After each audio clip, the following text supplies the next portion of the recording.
La France est aujourd'hui plongée dans une crise économique grave, profonde et durable. Sa dette publique dépasse désormais les 3 000 milliards d'euros, un record historique qui pèse lourdement sur les finances de l'État et qui limite sa capacité à investir dans son avenir. Son déficit commercial est colossal, preuve que le pays consomme beaucoup plus qu'il ne produit. L'industrie française, jadis fière et puissante, s'est érodée au fil des décennies, victime de délocalisations massives et d'un manque de compétitivité face à l'Allemagne, à la Chine et aux États-Unis. Le chômage structurel, en particulier chez les jeunes, demeure un problème endémique et l'inflation persistante continue d'éroder le pouvoir d'achat des ménages.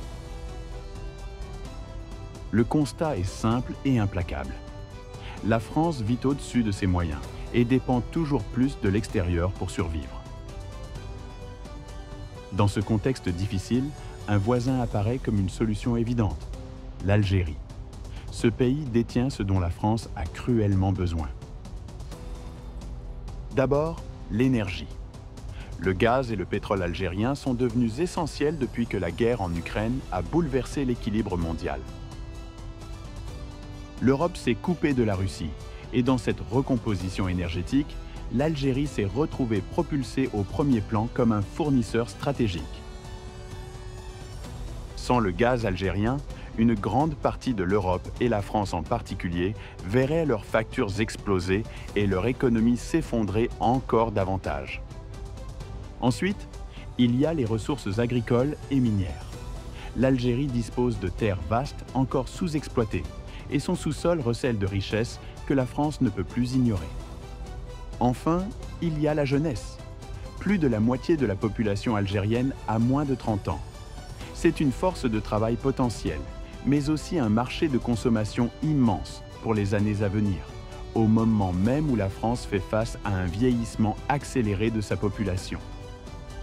La vérité est claire, la France a besoin de l'Algérie pour sauver son économie. Cette dépendance ne relève pas de l'hypothèse, mais d'une certitude.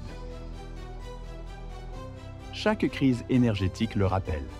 Chaque fois que le prix du gaz grimpe, chaque fois que les factures d'électricité explosent, Paris regarde vers Alger.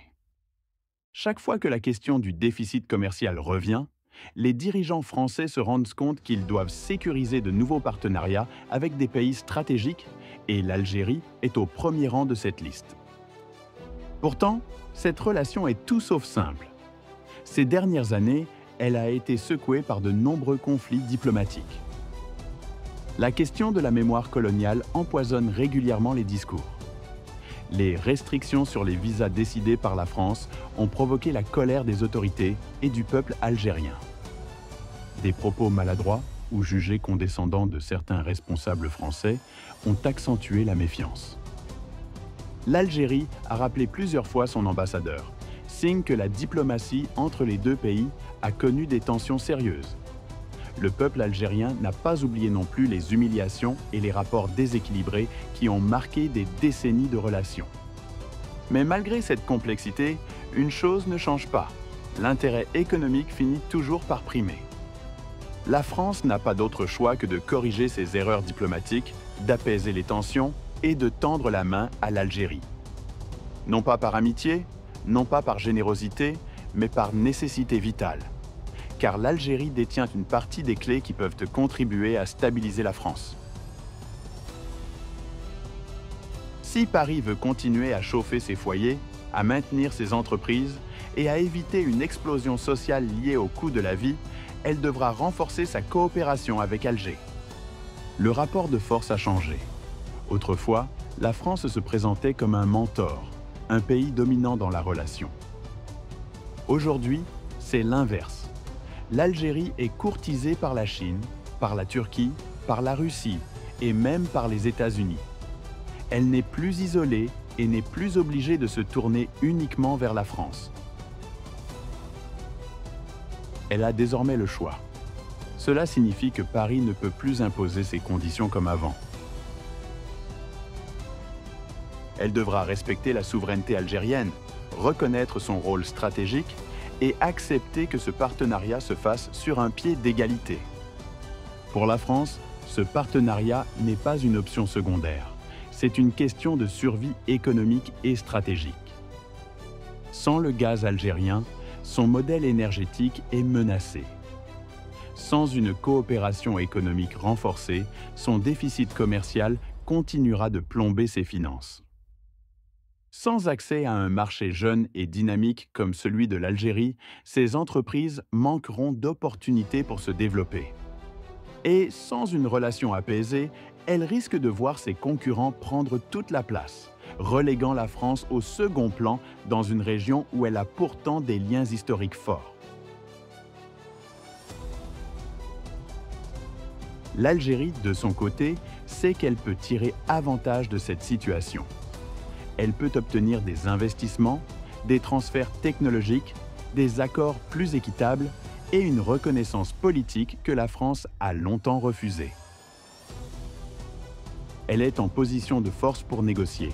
Et ce qui est certain, c'est que si la France ne saisit pas cette opportunité, d'autres puissances le feront à sa place.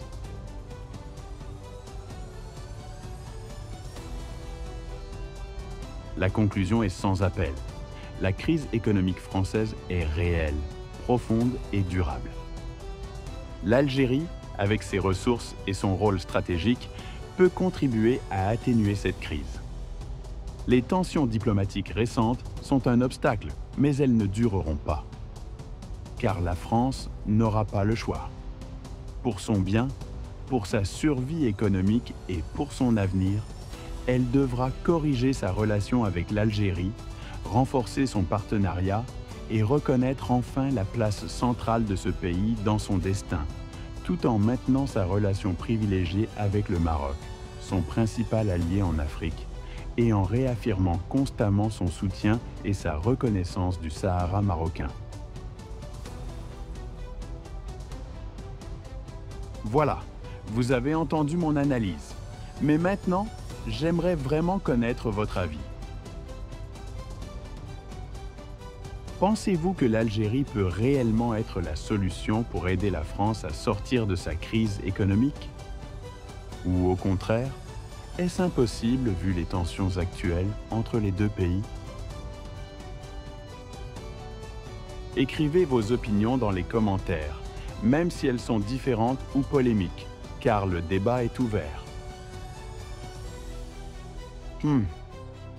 N'oubliez pas de mettre un like si cette vidéo vous a intéressé, de vous abonner pour ne pas rater les prochaines et surtout de partager autour de vous pour lancer la discussion.